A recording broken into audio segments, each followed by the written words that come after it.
Bismillahirrahmanirrahim. Assalamualaikum warahmatullahi wabarakatuh. Waalaikumsalam warahmatullahi wabarakatuh. Ya, segala puji bagi Tuhan, Zat yang Maha Agung.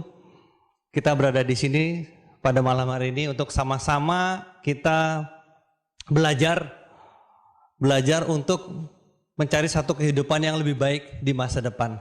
Nah, Bapak Ibu, perkenalkan nama saya Rudi Muhammad Nur. Ya, saya 19 tahun di bisnis ini. Semoga apa yang akan saya sampaikan ini bermanfaat buat Anda dan bisa menjadi panduan buat kita semuanya untuk sama-sama mewujudkan apa yang menjadi cita-cita kita selama ini. Amin. Sebelum kita mempelajari materi ini, ada prinsip jangan ambil konsultasi di atas panggung. Karena belum tentu materi yang akan saya sampaikan ini cocok dengan kondisi bisnis Anda. Jadi konsultasi lagi kepada upline leader terdekat Anda.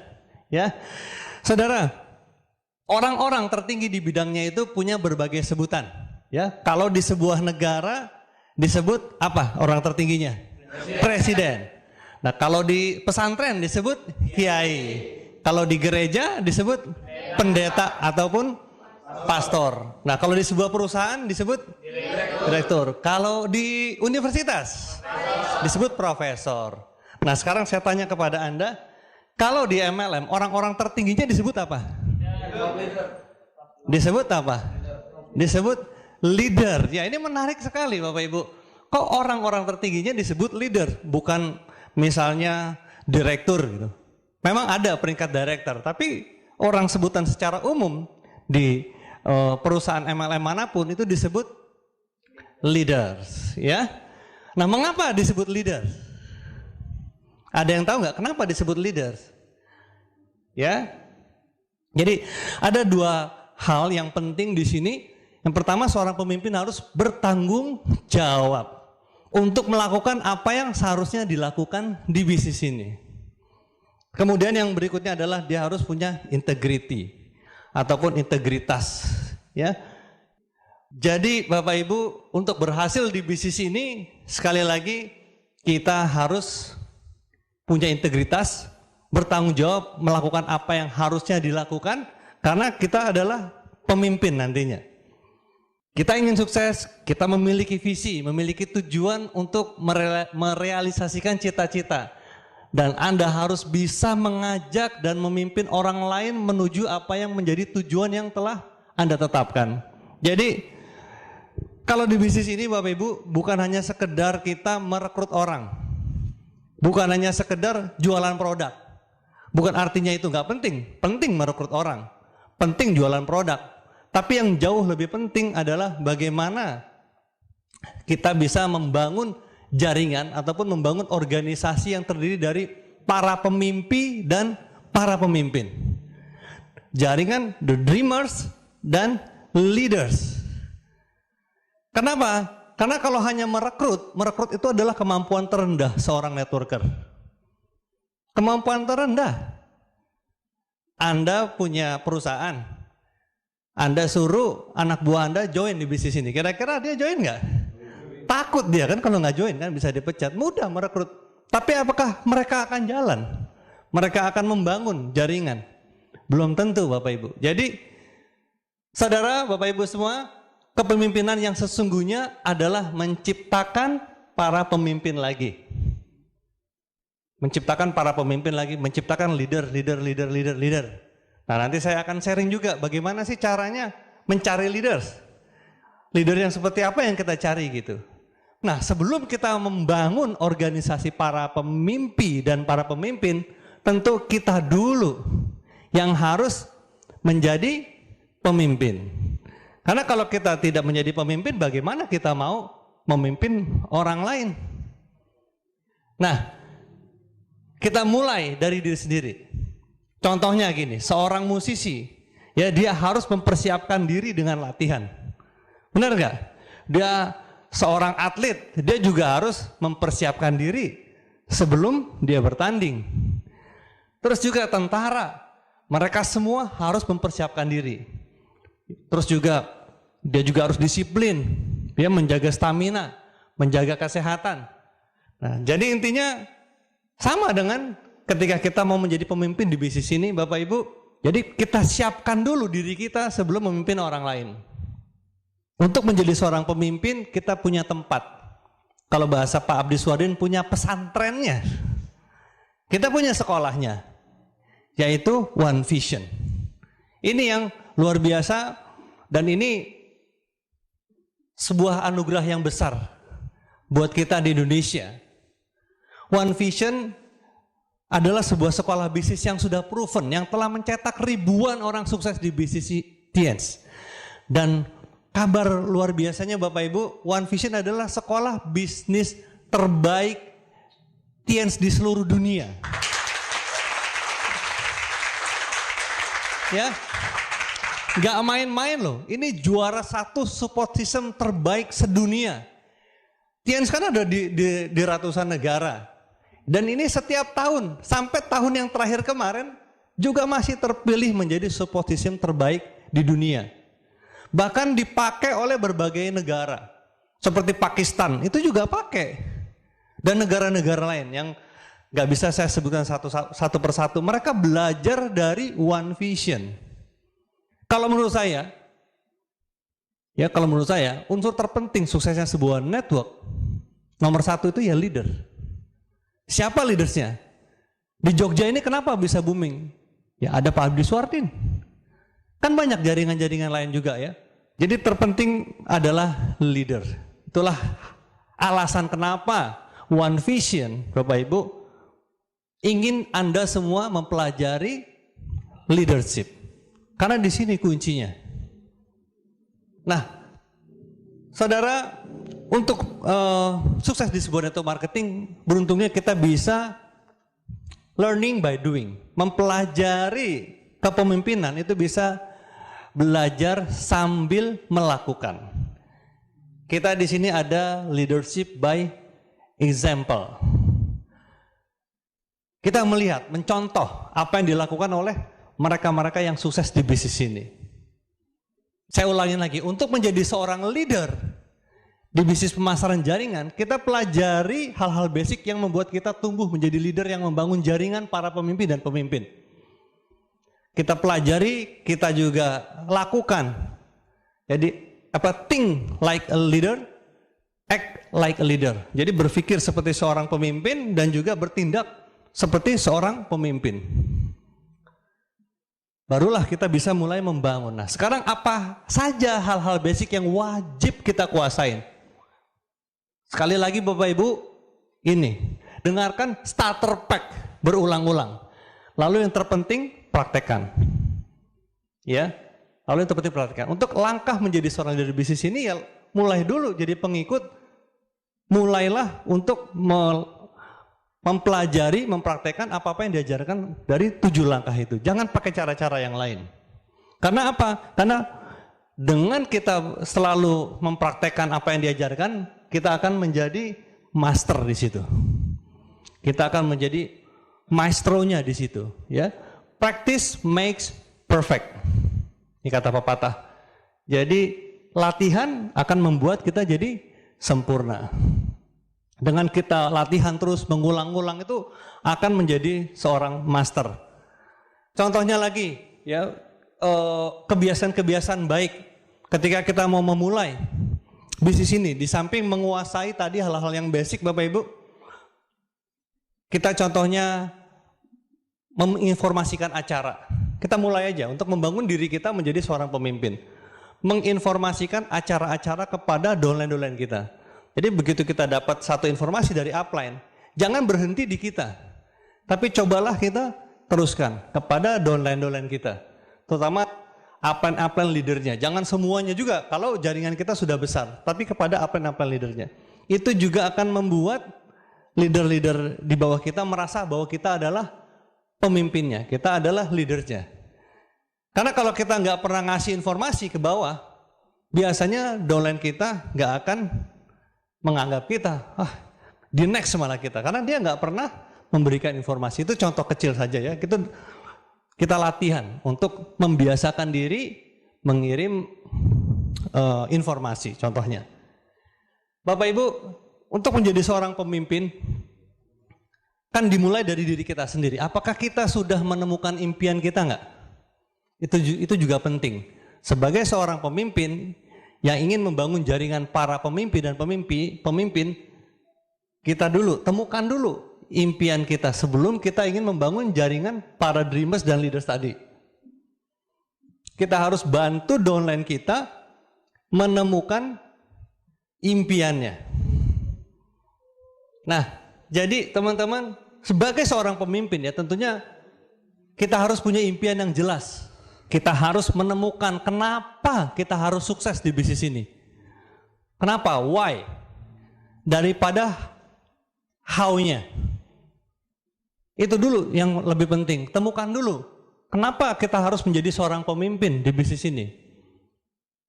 Kenapa kita mau sukses di bisnis ini? Temukan dulu alasannya.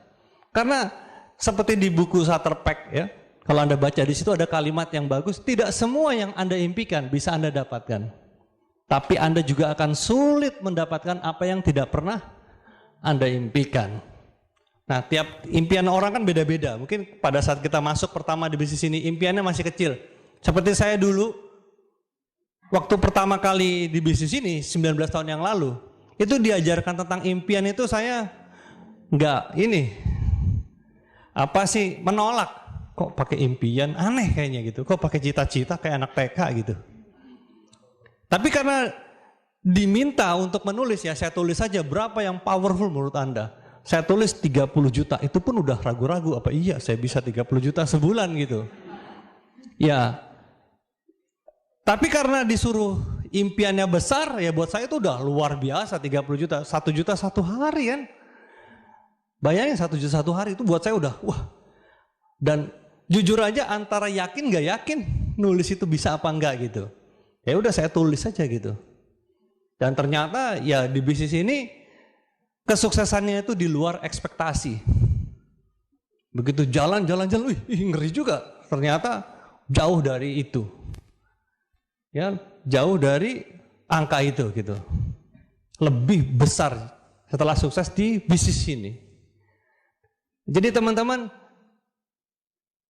tiap orang tuh beda-beda. Nanti lama-lama naik lagi impiannya tumbuh gitu. Nah kalau dulu duit, ya kalau sekarang saya udah bukan uang lagi impiannya gitu. Pernah saya mengalami satu masa ketika masuk ke comfort zone. Lebih banyak menjadi pembicara dibanding membangun kaki sendiri gitu. Jadi jadwal saya udah panjang gitu, sehingga untuk kaki-kaki baru saya jadi kurang gitu.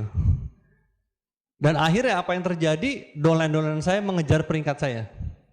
Wah, gimana nih caranya nih untuk dapetin fighting spirit lagi? Saya baca buku, ternyata nggak kena juga nih. Untuk supaya dapetin feel seperti waktu di zaman awal-awal, saya pengen jadi singa lagi gitu. Saya perbesar impian, menjadi bonus miliaran gitu. Tapi ternyata itu nggak membuat saya bergerak gitu. Begitu sampai di rumah, ketemu keluarga, kan udah nyaman gitu. Saya cari lagi, akhirnya ada satu peristiwa, dolan-dolan saya di acara di China, di acara pertemuan internasional, mereka duduknya di depan. Pak Rizky di depan gitu, satu meja sama Mr. Lee. Pak Louis juga. Nah sedangkan saya upline-nya duduknya di belakang, karena peringkatnya kalah. Wah, disitulah baru saya terbakar di sini rasanya nih. Ternyata bukan uang lagi, ini sudah menyangkut harga diri nih. Nanti dikejar semua dolan saya, nanti Pak Abdiswadin bisa ngejar saya juga ini. Semuanya itulah akhirnya pulang dari China. Saya nggak merasa seorang diamond lagi. Saya merasa dari awal lagi di bisnis ini. Saya tanggalkan semua, saya bawa koper, jalan lagi Bapak Ibu. Nah jadi Bapak Ibu, ya impian itu akan berkembang maksud saya. Impian makin lama dia akan makin berkembang. Jadi seorang leaders pun akan seperti itu dimulai. Tapi kita temukan dulu apa yang menjadi impian terkuat, terbesar dan juga yang terdalam. Nah, sebagai seorang leaders nanti saya juga akan sharing tentang ciri-ciri seorang pemimpin ya di bisnis ini. Tapi sebelum itu temukan dulu impian. Itu ada tahapan-tahapan. Ada yang tahapan pertamanya itu tahapan dihisi namanya. tahapan di indrawi impiannya. Yang hanya sekedar tahapan-tahapan di panca indera. Ada yang suka musik impiannya, mau dengerin musik konser grup band kesayangannya di luar negeri gitu. Nah, itu berarti dia masih ingin di pendengaran. Ada lagi yang di makanan, jadi restoran di mana aja dia mau cobain. Ada yang di jalan-jalan, berarti dia di mata. Ada yang mau koleksi parfum, merek terkenal gitu. Jadi dreamnya itu pengen koleksi parfum satu lemari, merek-merek terkenal misalnya. Berarti dia masih di penciuman. Nggak apa-apa gitu, itu di tahap-tahapan yang awal. Ada banyak yang seperti itu. Ya, seperti saya juga di awal, sama saya pengen jalan-jalan ke luar negeri. Saya pengen mengunjungi 5 benua. Ya, itu di awal masih tahapan di mata. Kemudian yang lebih tinggi dari itu tuh di tahapan wahem namanya. Yaitu di tahapan ketika dia mengejar prestasi. Dia ingin mengejar kedudukan, ingin mengejar posisi. Kadang dia rela nggak makan. Jadi yang di tahapan hisinya itu dia udah sampai jadi prioritas yang kesian. Yang penting pokoknya dia harus dapetin dulu. Nah, di tahapan tertinggi itu adalah tahapan yang sudah bukan lagi sekedar ingin mewujudkan cita-citanya yang sifatnya di panca indera ataupun di kedudukan, tapi sudah di tahapan di ketuhanan. Dia ingin mendekat kepada Tuhan. Sehingga pada saat dia jalan-jalan bukan nggak boleh jalan-jalan. Dia ingin mensyukuri nikmat ataupun dia ingin bertadabur alam contohnya. Pada saat dia dengerin musik, mungkin musik-musik yang sudah mendekatkan diri kepada Yang Maha Kuasa. Ini semua berproses. Dan leader-leader top sekarang sudah masuk ke arah itu. Ya, seperti Pak Naga Sugara kemarin sempat sharing, bagi beliau tuh sudah bukan di materi lagi, tapi sudah di tahapan-tahapan yang sifatnya nilai, yang tahapan-tahapan sifatnya value. Ya. Kemudian Bapak Ibu, orang-orang yang sudah seperti ini itu biasanya mereka ya biasa aja, sederhana. Kalau kita lihat ya mereka biasa-biasa, kecuali di pertemuan resmi formal ya, itu harus pakaiannya pakaian yang formal tentunya. Oke. Kemudian sebagai seorang pemimpin Bapak Ibu, kita harus mencontoh orang-orang di bawah kita. Apakah kita punya dream book? Karena banyak di bisnis ini dia sudah membangun jaringan, tapi dia sendiri nggak punya dream book. Bagaimana dia mau mengajarkan dream book kepada orang di bawahnya, padahal dia sendiri nggak punya dream book? Nah, kalau Anda mau jadi pemimpin jaringan, ya, saya akan tanya dulu kepada Anda, apakah Anda punya dream book apa belum? Nah, kemudian saat bertemu downline juga, jangan hanya cuma bercerita target, omset, tapi perbanyak dan untuk menggali impian. Itu yang paling penting Bapak Ibu. Nah, saudara, semua kita menjalani hidup tanpa kendala, ingin menjalani hidup tanpa kendala keuangan. Karena apa? Karena kebebasan finansial akan memberikan kita pilihan. Kita bisa memilih di mana tempat tinggal dan kapan menghabiskan waktu luang. Tapi kebanyakan orang dia lebih memilih untuk hidup yang aman, yang merasa terjamin, misalnya setiap bulan dapat sekian gitu. Nah, kita beruntung Bapak Ibu, ya di bisnis ini bukan hanya menawarkan keamanan, tapi kita menawarkan satu kebebasan waktu yang bisa kita ciptakan sendiri. Dengan cara ya kita harus menjadi orang sukses dengan cara menjadi pemimpin di bisnis ini tentunya. Nah, di subjudul materi ini tertulis membangun jaringan para pemimpi dan pemimpin. Mengapa jaringan pemimpi? Ya, karena kita tidak mungkin bisa mewujudkan impian tanpa kita wujudkan juga impian-impian dolan-dolan kita. Dengan kita wujudkan impian dolan-dolan kita lah, maka impian kita akan terwujud. Ya, kita hanya bisa sukses dengan cara mensukseskan dolan-dolan kita yang benar-benar ingin sukses. Ini juga kalimat yang penting Bapak Ibu. Seorang leaders tidak bisa mensukseskan downline-nya kecuali downline-nya itu yang ingin mensukseskan dirinya sendiri. Downline-nya sendiri mau sukses, barulah kita hanya bisa mendukung. Kita mensupport, bukan hanya sekedar membantu. Ya, bedakan antara to help dengan to support. Apa bedanya? Kalau to help artinya kita bantuin semuanya. Mulai dari presentasi kita bantuin. Mulai dari belanja produk kita bantuin. Udah, nanti kamu mau belanja produk, transfer aja ke saya akan bawain produknya, beliin ke stokis, nanti anterin ke rumah kamu. Itu namanya to help. Kita bantuin. Yang terjadi akhirnya apa? Kita bukan lagi jadi leader, tapi kita jadi kurir. Karena semuanya kita buat dia ketergantungan dengan kita. Kalau kita sekedar mendukung, maka dia sendirilah yang mandiri. Dan ingat, downline kita akan menagih sesuai dengan apa yang kita janjikan. Kalau kita janjikannya dari awal, pokoknya Pak, Bapak nanti gampang. Bapak tinggal bawa-bawa orang aja, saya yang presentasi semuanya. Gitu. Maka downline kita akan menagih.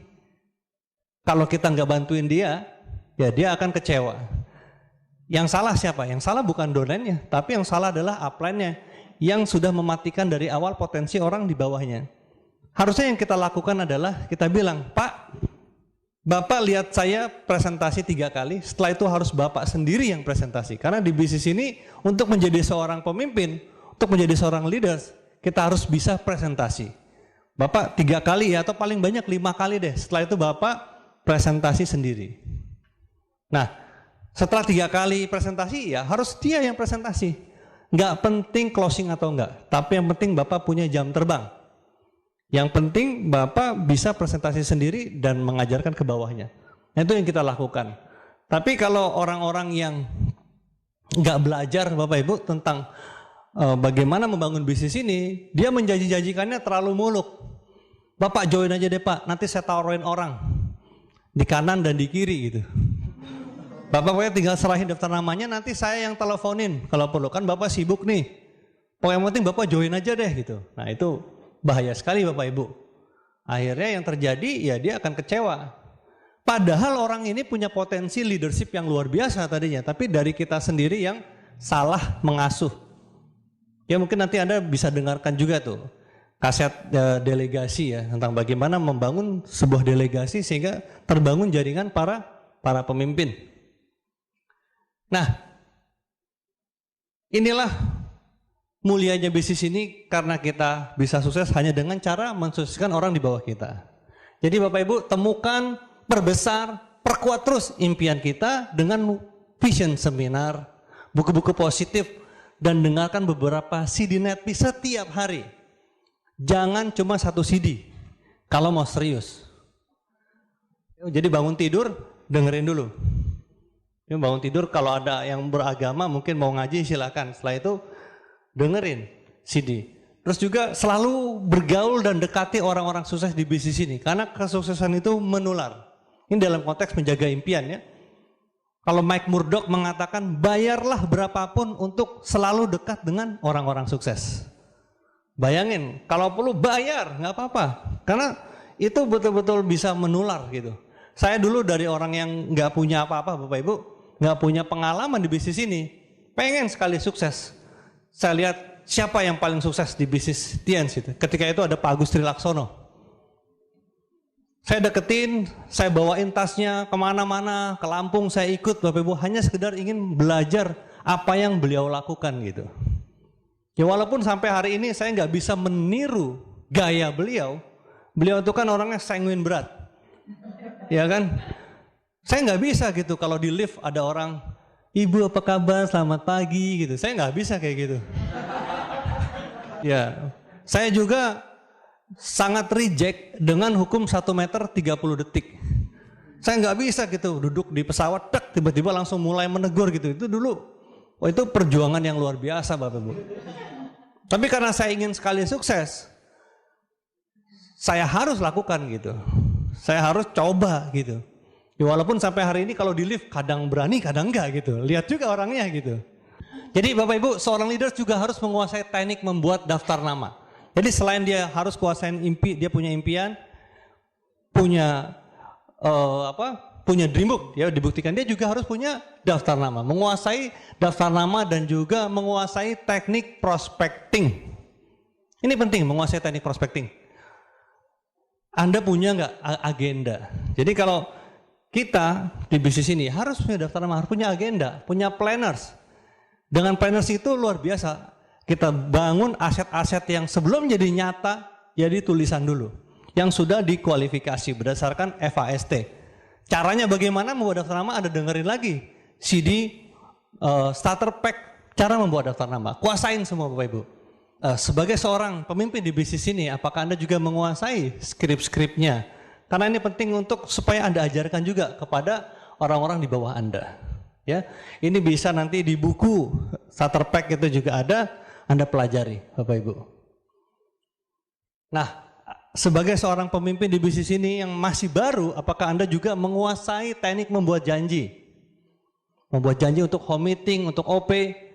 Karena seorang leader yang menguasai keahlian membuat janji dan menjadikannya kebiasaan, ini juga akan ditiru oleh dolen-dolennya. Kalau dianya sendiri tidak menguasai, bagaimana dolennya juga akan bisa menguasai. Ini duplikasi, ya duplikasi. Jadi dari membuat janji, kalau ada 2 orang aja Bapak Ibu, dia dengan keahlian membuat janji ini, 2 orang aja yang berkembang di organisasi Anda, apa yang terjadi?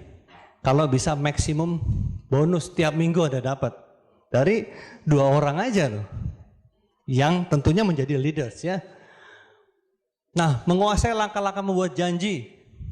Apakah Anda sudah menguasai langkah-langkah membuat janji? Dari ice breaking, alasan bicara singkat, ya mencocokkan waktu dengan prospek, mengundang. Nah ini bisa kita latih bersama-sama dengan para upline. Nah apakah ada seorang leader pemula sudah menguasai teknik presentasi? Ya. Apakah Anda sudah menguasai handling objection? Sekali lagi Anda dengerin CD starter pack. Apakah Anda sudah menjalankan 7 kebiasaan? Apakah Anda sudah menjalankan 3 prinsip dasar? Ya, ada edifikasi, apa itu edifikasi? Kita lakukan dengan tulus tentunya. Apa itu konsultasi dan no cross lining? Anda pelajari lagi CD-CD yang berkaitan dengan ini. Ya. Nah, apakah Anda juga sebagai seorang pemimpin menggunakan PBO sebagai panduan, ya, membangun aset yang besar di bisnis ini? Ini juga penting. Nah, kabar baiknya Bapak Ibu, keahlian-keahlian yang saya sebutkan di atas itu bisa dipelajari dan juga bisa dilatih. Dan beruntungnya Anda yang berada di One Vision yang merupakan wadah untuk membangun seorang pemimpin, ya disinilah tempatnya kita untuk berlatih menjadi seorang pemimpin yang tadi. Nah disinilah wadah yang sudah menghasilkan pemimpin-pemimpin berkelas ya. Dan berkelas dunia ya, ada Pak Luis Tendean, ya, seperti saya sebutkan tadi di awal ya. Ada Pak Agus, ada Pak Rizky, Pak Naga, Pak Insinyur Haji Agus, dan ada banyak nih.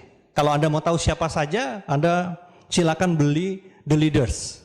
Buku The Leaders yang diterbitkan oleh One Vision, Anda bisa tahu latar belakang dari para pemimpin-pemimpin yang sudah terbukti sukses di bisnis ini. Ada banyak sekali diamond-diamond yang sukses di bisnis ini. Anda tinggal ikuti, ya Anda pelajari apa yang mereka lakukan.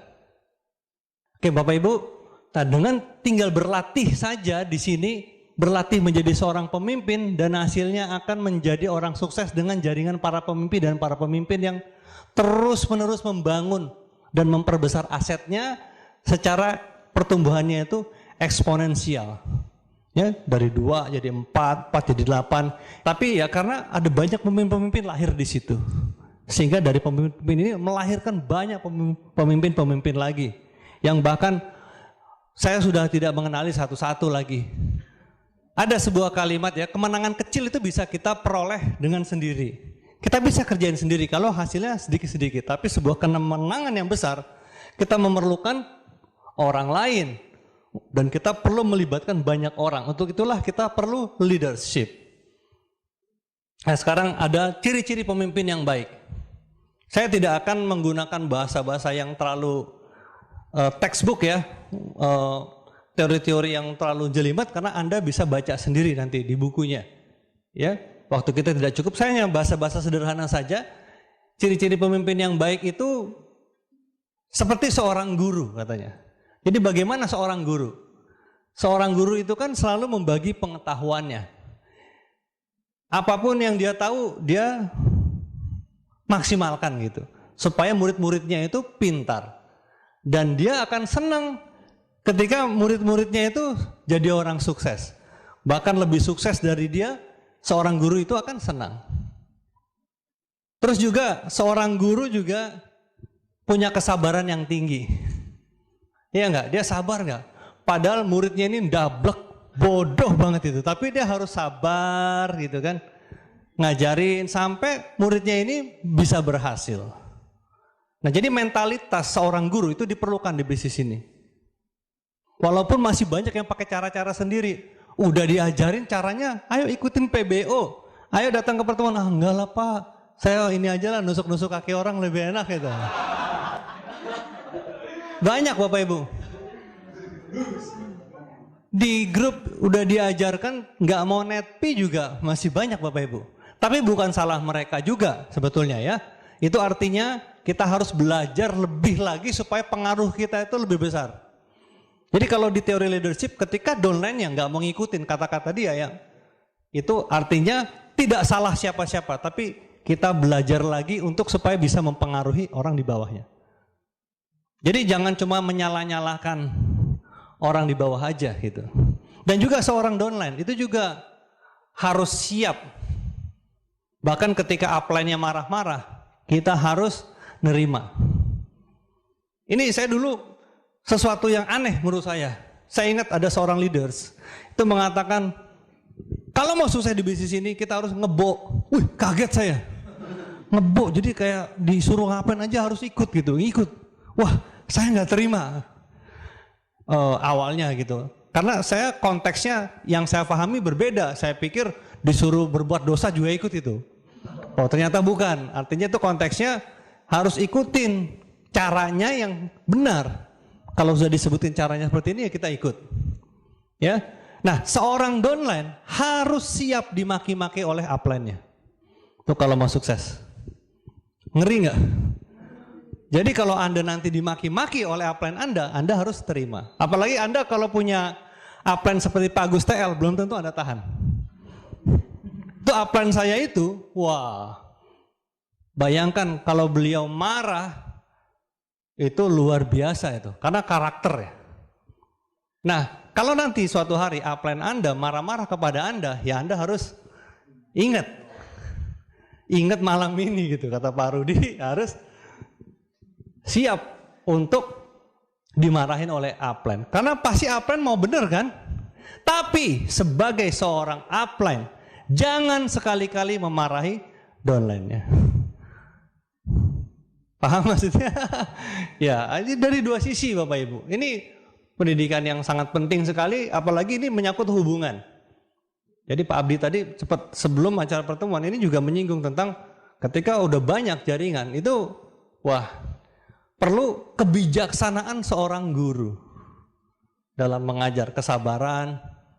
Ini luar biasa bisnis ini. Nah, seorang guru itu di sekolah Business One Vision, seorang leader ya, pemimpin itu membagi pengetahuannya dan membagi pengalamannya, membagi kiat-kiat suksesnya. Dia akan gembira dan bersyukur ketika muridnya berhasil. Itu perasaannya itu gak bisa dibeli dengan uang. Ketika orang yang kita ajarin, kita bimbing, kita dampingi, dia menjadi orang sukses. Sampai bisa nangis kita melihat donatur kita yang setiap hari berjuang gitu, jatuh bangun. Kita tahu dia sampai hutang tadinya sebelum di TNC, gak punya apa-apa. Kita dampingin setiap hari, tiba-tiba dia sukses gitu. Itu rasanya luar biasa Bapak Ibu. Ya bukan artinya terang aja Bapak terharu karena dia sukses, bonus Bapak tambah gede itu. Bukan. Itu orang berpikir negatif itu ya. Oke, nah jadi seorang guru di bisnis ini juga membagi otoritasnya. Dia ingin muridnya juga menjadi pemimpin. Jadi senang ketika makin banyak orang yang bertumbuh. Itu ciri khas seorang pemimpin di bisnis ini, Bapak Ibu. Nah, ciri pemimpin yang baik berikutnya, dia harus seperti prajurit. Bagaimana seorang prajurit itu? Prajurit punya spirit berjuang. Jadi berjuang untuk rakyat banyak dalam menjaga keutuhan dan kehormatan bangsa. Jadi seorang prajurit itu dia memenangkan pertempuran dan peperangan ya di setiap visinya. Nah, bagaimana seorang prajurit sebelum perang? Apakah dia langsung perang? Kan enggak. Dia punya persiapan, dia latihan terus, latihan. Terus dia selalu berpikir menang. Mereka juga berpikir dan bertindak sebagai tim. Ya, saking timnya kan seragam dia, sampai pakai seragam. Nah, tidak egois. Ya, mereka tuh memiliki jiwa korsa seorang prajurit, ya, perasaan sebagai satu kesatuan. Nah, kalau dulu ya saya punya pengalaman Bapak Ibu, tentu sama dengan Anda. Apalagi waktu saya di awal dulu masih gondrong, nggak mudah meyakinkan orang. Bukti belum ada, mobil mewah belum ada yang dapat, bonus besar belum ada, bahkan orang yang sembuh juga belum ada gitu. Bagaimana kok saya selalu semangat ya, tentunya karena impian, tentunya, dan saya latihan terus, latihan, dan saya punya prinsip, karena saya yakin dengan agama, saya punya prinsip manjada wajada. Siapa yang bersungguh-sungguh pasti dia akan dapat apa yang dia sungguh-sungguhin itu. Nah, itu yang saya pegang terus. Setiap kali saya ditolak, manjada wajada, ditolak lagi, manjada wajada. Ya, kita perlu 50 kali pengalaman presentasi supaya presentasinya menjadi baik. Bayangkan jam terbang 50 kali, ini menurut satu buku. Untuk sebuah presentasi yang bagus itu perlu latihan sampai 50 kali. 50 kali pengalaman, setelah itu baru kita akan bagus presentasinya. Nah, untuk sampai 50 kali ya perlu jiwa seorang prajurit dengan mentalitas seorang prajurit yang tidak boleh, yang harus selalu menang. Jadi seorang prajurit itu juga dia akan fokus kepada hal-hal yang penting aja, bukan kepada hal-hal yang nggak penting. Jadi kalau ditolak itu bukan yang hal-hal yang terlalu penting sebetulnya. Yang penting adalah bagaimana impian kita terwujud. Itu jauh lebih penting. Terus juga seorang prajurit itu loyal kepada komandan. Seorang pemimpin juga seorang pengikut yang baik. Nah, di bisnis ini seorang downline harus loyal pada upline-nya. Karena bisnis ini bisnis duplikasi. Kalau Anda loyal, maka downline Anda akan loyal juga kepada Anda. Jadi banyak Bapak Ibu pengalaman saya di bisnis ini yang grupnya hancur karena nggak loyal kepada upline-nya. Apalagi dia sudah menjelek-jelekan upline-nya. Dia tidak memahami dan tidak menjalankan konsep edifikasi. Gak menjalani konsep edifikasi. Nah, di bisnis ini kan ada satu prinsip. If you up, go down. If you down, go up. Pada saat Anda lagi down, go up, konsultasi ke atas. Pada saat lagi up, tularkan ke bawah. Jangan kebalik. Begitu lagi down, malah tularkan ke bawah. Yang ada adalah grupnya down semua. Apa yang terjadi ya? Saya pernah beberapa kali mendengarkan seorang upline berbicara jelek tentang sesuatu di bawah didengarkan oleh jaringan-jaringannya. Ini berbahaya sekali Bapak Ibu. Ya, kalau Anda mau dengarkan Pak Louis Tendian, itu contoh orang yang belum pernah saya dengerin beliau negatif. Itu orang yang selalu positif. Makanya tidak heran grupnya besar sekali di bisnis ini. Ya, boleh dibilang sulit mencari sosok seperti beliau gitu, yang selalu punya pandangan-pandangan yang visioner, positif itu, apapun kejadiannya. Karena tidak penting peristiwanya sebetulnya, yang penting adalah respon terhadap peristiwa, itu yang jauh lebih penting sebetulnya ya. Nah, ini pengalaman di grup yang tadi saya ceritakan, dia selalu bicaranya negatif terus, banding-bandingin dengan di perusahaan yang sebelumnya. Padahal perusahaan sebelumnya udah tutup gitu. Tianxi masih tetap berkembang gitu. Dia selalu bandingin, cari yang bagusnya dibandingin. Padahal yang dia ceritakan belum tentu sesuai dengan kejadian yang sebenarnya. Nah, saya sudah langsung bisa kasih kesimpulan waktu itu. Wah, ini sih umurnya nggak panjang nih grupnya. Ternyata benar. Di awal aja itu dia booming gitu.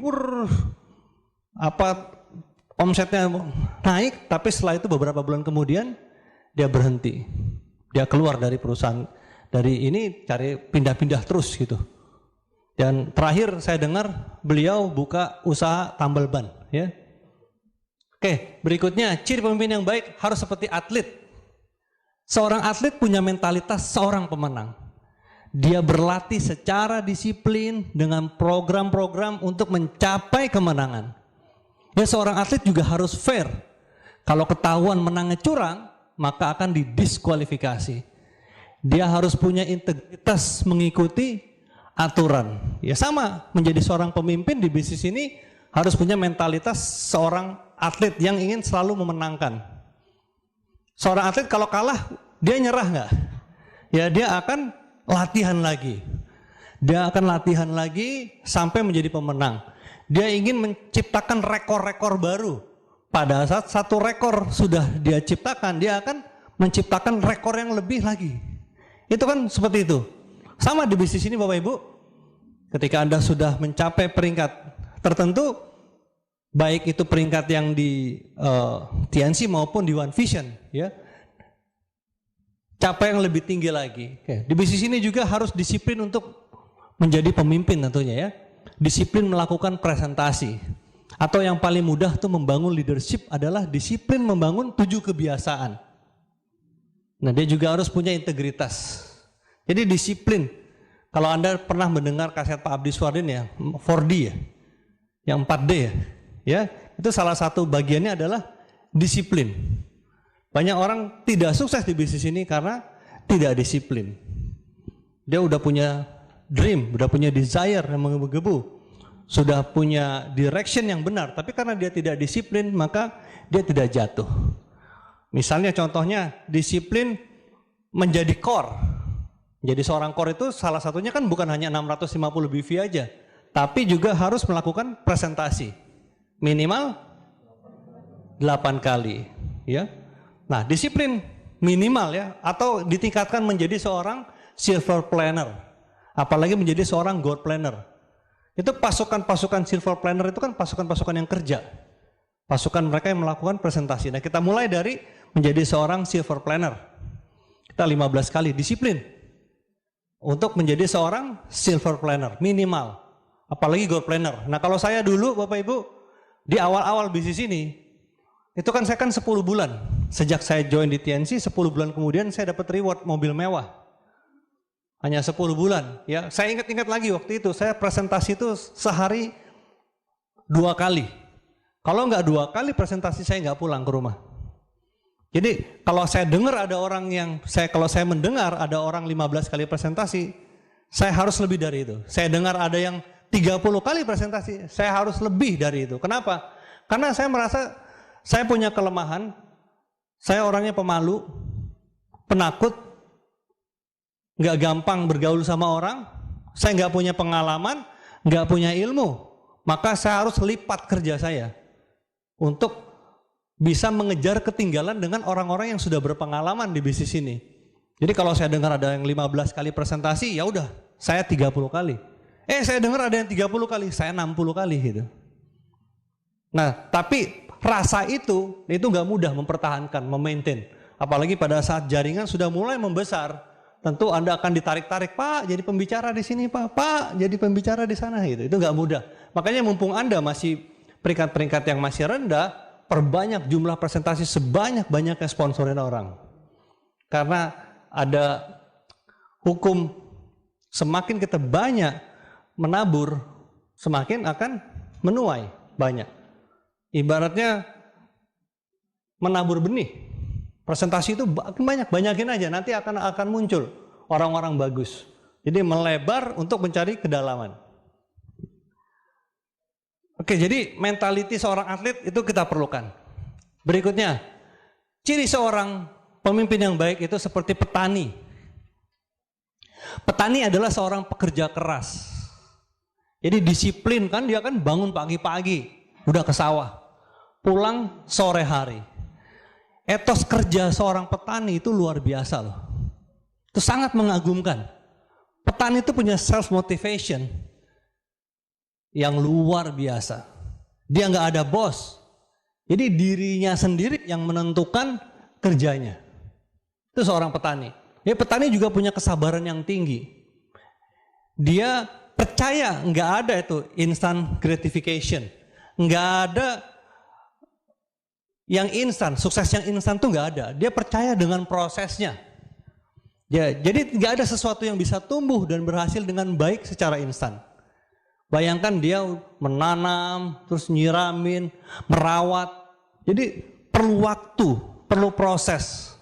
Nah, kita belajar dari mentalitas seorang petani, Bapak Ibu. Jadi di bisnis ini, pemimpin yang ingin hasil instan, hanya ingin omset dan rekrut misalnya. Biasanya grupnya nggak cukup kuat. Kalau hari-harinya hanya fokusnya di omset rekrut.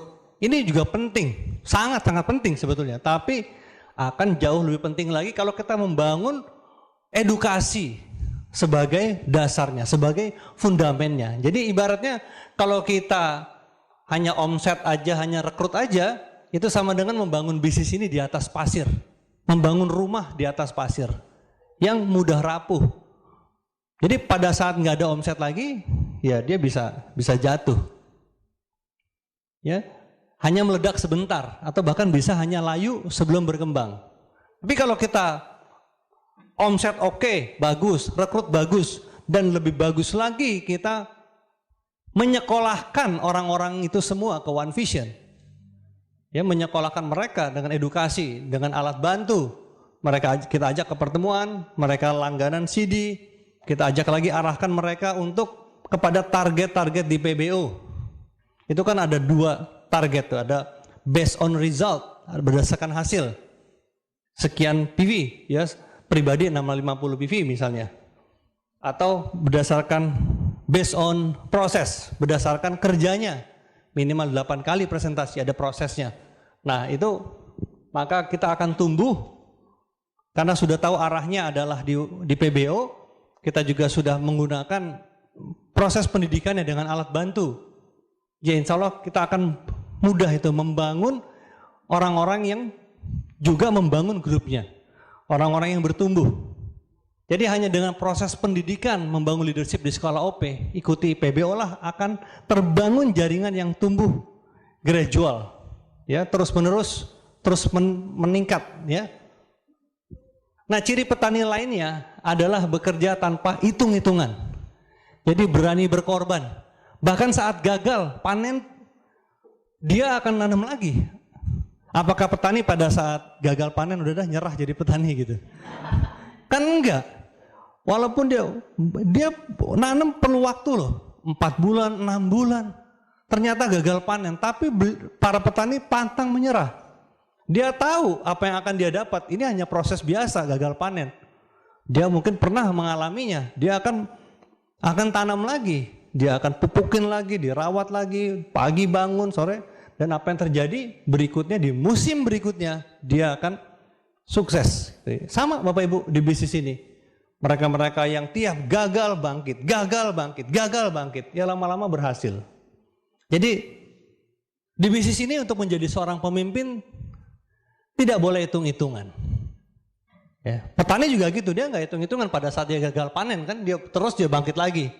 Misalnya ditolak sekian kali, dia tetap jalan. Jadi nggak boleh begitu ditolak beberapa kali, dia punya kesimpulan bahwa semua orang nggak mau menjalankan bisnis ini. Jadi banyak yang memutuskan berhenti hanya gara-gara gagal closing gitu. Atau ada juga pemimpin yang diminta tolong presentasi, gantiin ya ongkos bensinnya ya. Nah itu juga berarti mentalnya nggak mental berkorban itu. Ya. Jadi perlu sebuah dedication. Dedikasi itu mau berkorban untuk apa yang ingin dia capai. Ya kalau pengalaman pribadi Bapak Ibu, saya beberapa kali mengorbankan banyak hal ya demi majunya bisnis ini. Banyak. Ya contohnya saya nggak lagi main gitar. Saya tinggalin dulu hobi saya main gitar. Sampai saya nggak punya kemampuan seperti ketika dulu menjadi juara gitu. Hilang skill saya bermain gitar. Nggak apa-apa. Karena saya bandingkan, kalau saya tetap bermain gitar Bapak Ibu, mungkin dampak untuk kemaslahatan ke banyak orangnya lebih sedikit. Karena kalau di bisnis ini kan lebih banyak dampaknya, banyak orang yang lebih sehat, banyak orang yang lebih dapat uang gitu dari bisnis ini. Nah, akhirnya saya pikir udahlah, salah satu harus saya lepas. Ya, saya lebih memilih TNC. Gitu. Ya, itu ya demi dedikasi saya di bisnis ini gitu. Jadi sebuah pencapaian yang besar itu tidak mungkin didapat dengan pengorbanan yang kecil. Jadi harus ada pengorbanan besar, tapi ya tidak keterlaluan sekali gitu, asalkan selama tidak dosa ya. Bapak Ibu, saya arisan keluarga aja sering nggak datang. Ya itu saya mengerti lah, ada beberapa orang yang memang nggak terima gitu. Kok sampai gitu-gitu amat sih? Arisan keluarga nggak pernah datang gitu. Ya karena arisannya hari Minggu saya kerja saya bilang gitu. Ya kan, cuman ya saya bilang suatu hari saya janji, suatu hari saya ingin berkontribusi terhadap orang-orang yang mungkin lebih banyak sih yang positif sebetulnya. Memaklumi itu lebih banyak gitu. Cuman ada satu dua lah yang mungkin ada suara-suara yang kok nggak pernah datang sih, sombong banget, mentang-mentang udah, nah itu udah. Begitu kan, biasa. Tapi saya bisa memahami dia tidak salah.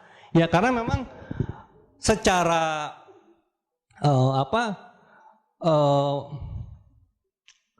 budaya ya memang seperti itu gitu, budaya arisan. Saya nggak menyalahkan Bapak Ibu. Cuman akhirnya di satu momen saya ajak jalan-jalan ke Bali.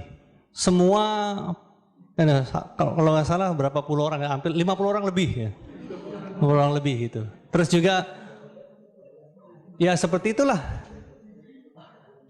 namanya ya dedikasi. Ketika kita ada yang merasa kita kurang, ya sudah, kita bayar. Walaupun uang nggak bisa membeli persaudaraan, nggak bisa. Tapi itu adalah itikat baik saya. Ya karena saya merasa memang selama ini sudah meninggalkan acara-acara keluarga. Tapi kalau acara-acara keluarga yang lain di luar hari Sabtu dan Minggu, ya insya Allah saya bisa hadir gitu. Di mana saya ada waktu ya saya hadir. Tapi kalau memang acara seperti sekarang ini, adik saya malam ini lagi lahiran, ya sudah, saya putuskan tetap ke sini gitu Bapak Ibu ya. Jadi kalau Anda mau tanya kok bisa sih sampai seperti itu, ya itu banyak pengorbanan. Nah kalau Anda cuma gara-gara ada bola, Anda udah gak usah, lagi ada bola nih ntar nih final ya itu. Anda rela gak ngorbanin? Atau teman-teman Anda, saya juga punya teman-teman yang biasa setiap hari Bapak Ibu itu nongkrong, kita ngobrol. Ya biasalah zaman itu ketika saya sudah mulai jalanin bisnis ini, ya mereka udah mulai suara-suara tuh, wah sombong banget sekarang tuh, udah jadi sales obat gitu. Ya karena nggak paham kan dibilangnya sales obat gitu. Atau di presentasi nggak mau, mereka juluki saya, no ada BMW lewat itu. Padahal dulu belum ada BMW kan. Pernah satu hari saya marah sekali itu karena dibilang BMW, dijulukin BMW lewat. Hampir saya itu emosi gitu. Hampir secara fisik ikut-ikutan, tapi saya tahan.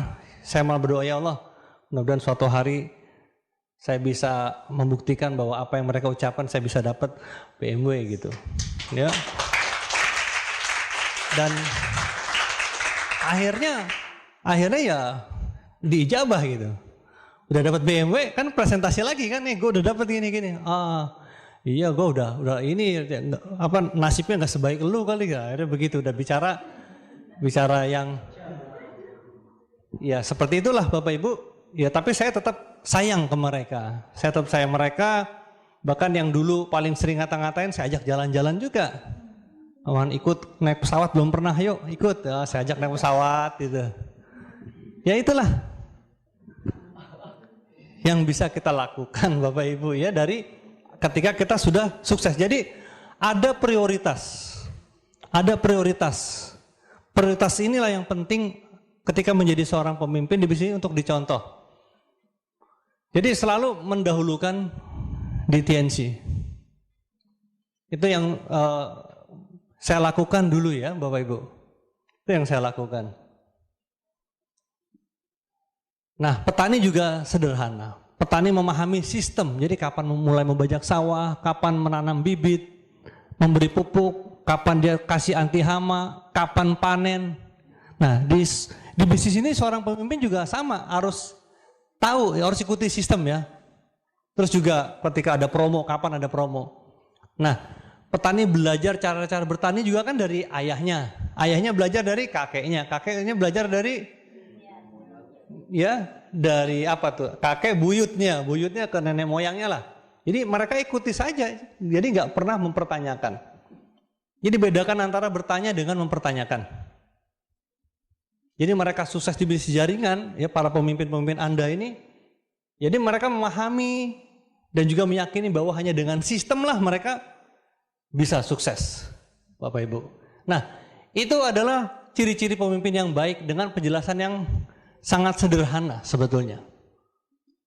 Nah, yang menarik di bisnis ini Anda punya mentor-mentor yang telah berhasil dan mereka punya ciri-ciri yang saya sebutkan di atas, Bapak Ibu.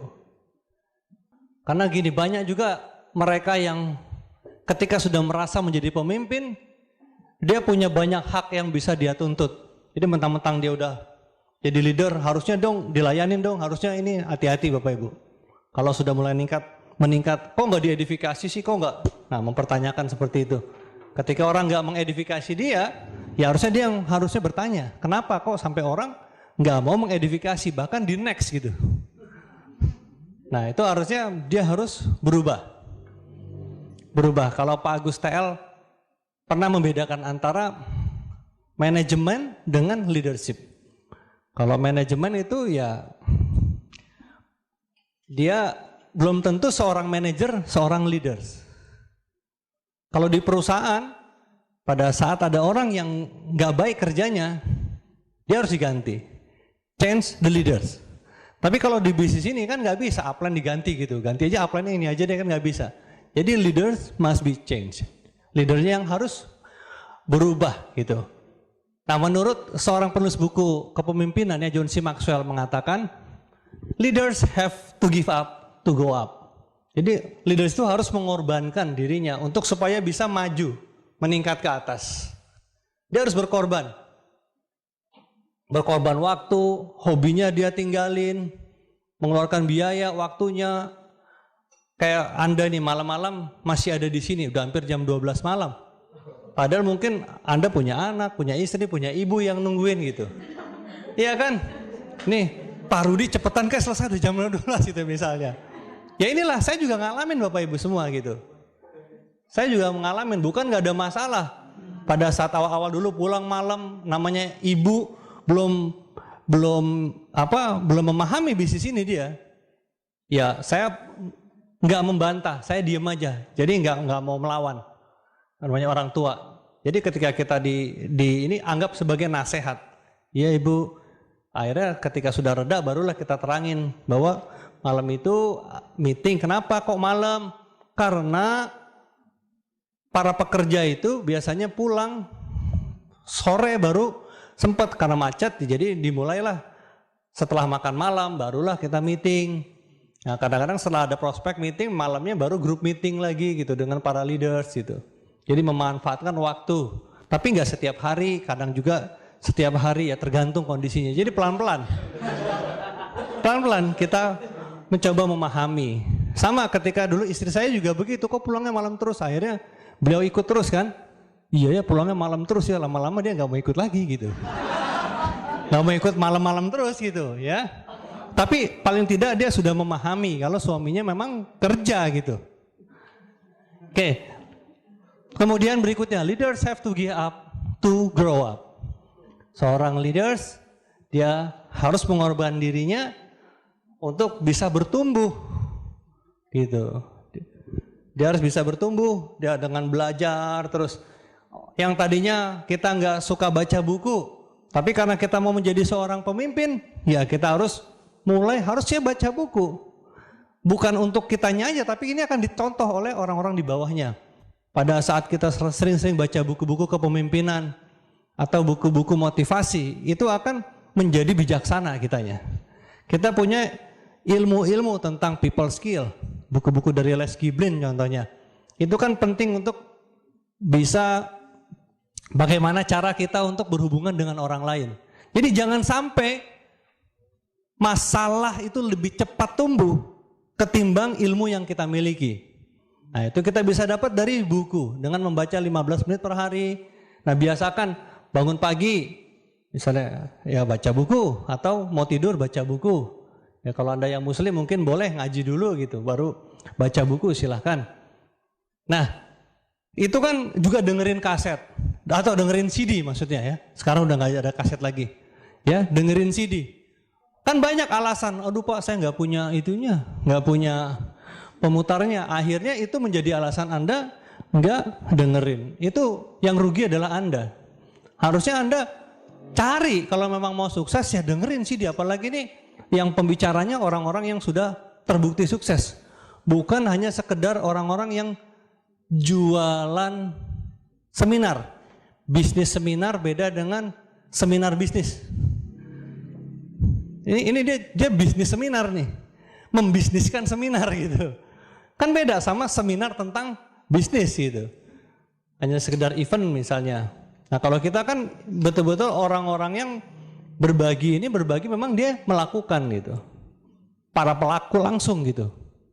Jadi kita mengorbankan diri kita untuk mau dengerin deh gitu.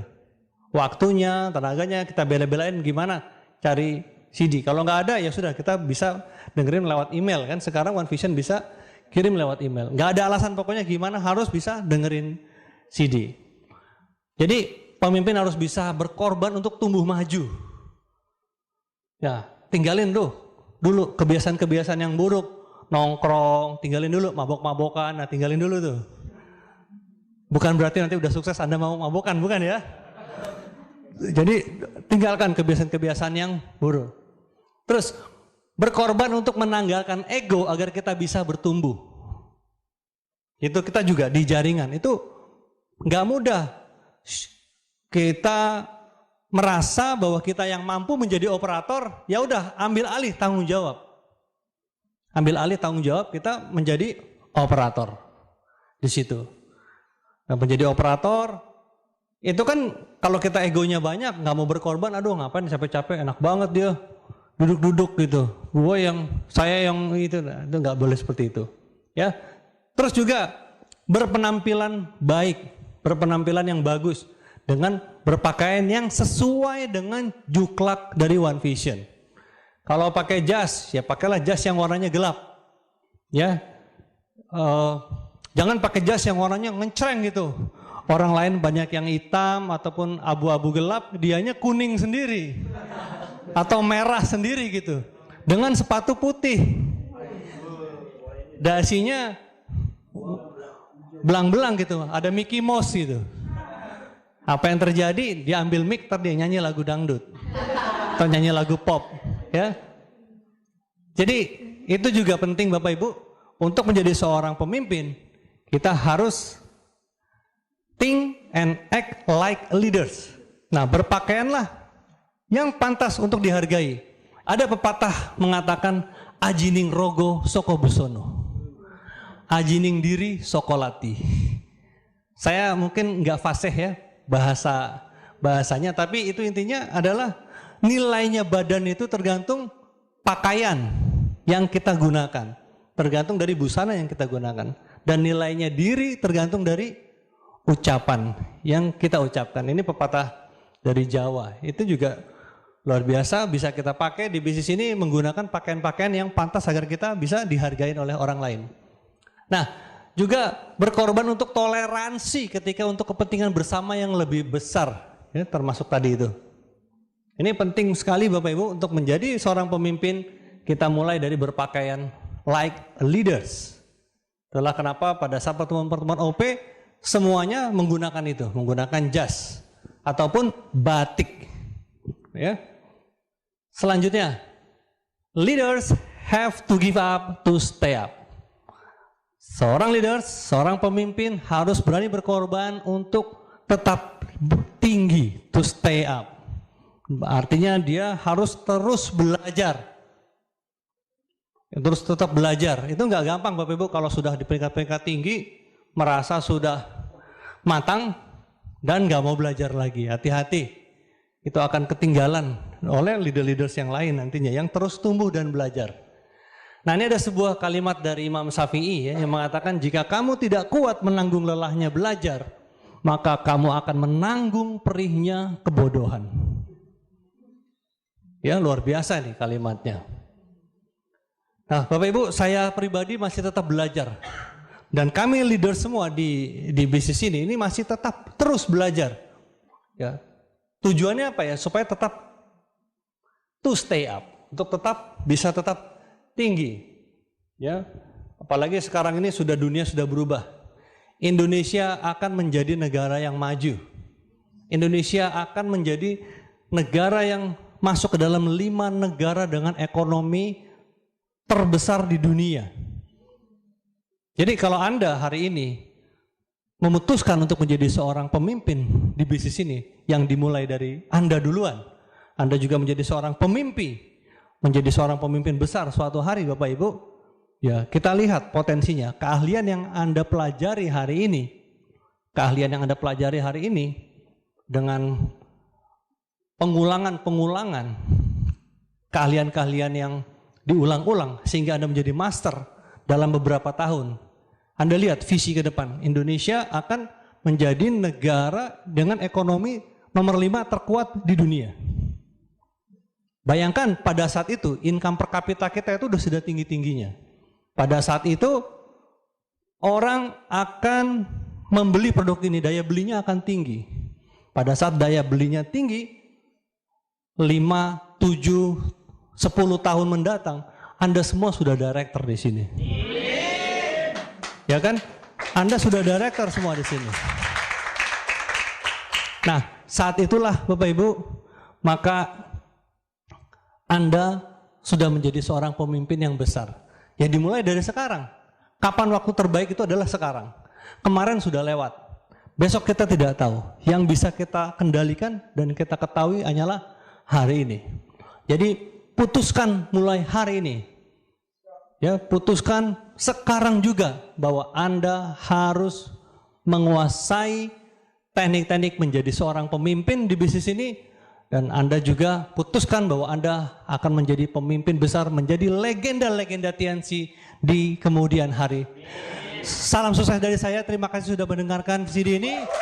Wassalamualaikum warahmatullahi wabarakatuh.